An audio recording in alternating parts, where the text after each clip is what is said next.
Aujourd'hui, 3 mai donc, journée mondiale de la liberté de presse au Burkina, malgré un contexte national particulier marqué par la reconquête du territoire national et des crises humanitaires. La presse burkinabé reste plus ou moins professionnelle selon l'instance de régulation des médias, le CSC, qui invite les acteurs des médias à redoubler d'efforts pour favoriser le rétablissement de la paix. Hamza Ganame et Sekou Zongo. En ce jour, 3 mai, journée mondiale de la liberté de la presse nationale est sous les projecteurs malgré les difficultés d'accès à l'information au regard de la crise sécuritaire que connaît le pays. C'est donc la preuve de la résilience de la presse burkinabé. Une adaptation aux défis de l'heure saluée par l'instance en charge de la régulation des médias au Burkina Faso. Toutefois, dans l'exercice de leur métier, les acteurs de la presse burkinabé ne doivent pas perdre de vue le contexte actuel du Burkina.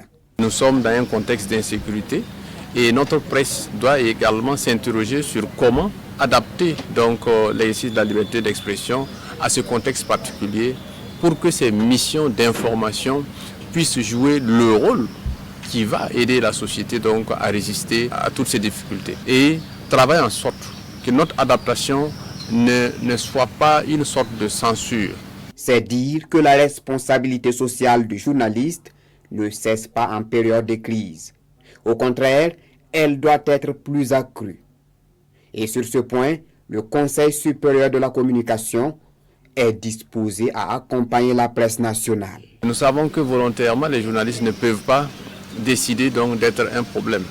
C'est peut-être souvent dans la précipitation ou encore par manque de formation que certains journalistes peuvent appeler à enfreindre les règles éthiques et déontologiques. Voilà pourquoi nous allons mettre l'accent sur la formation, la sensibilisation au traitement de l'information en cette période sensible.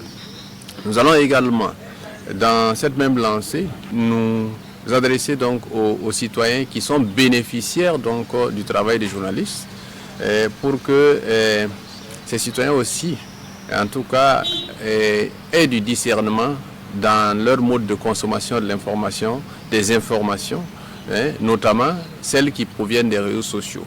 Les réseaux sociaux, en plus d'être des concurrents déloyaux de la presse, constituent une véritable gangrène de l'information juste et responsable.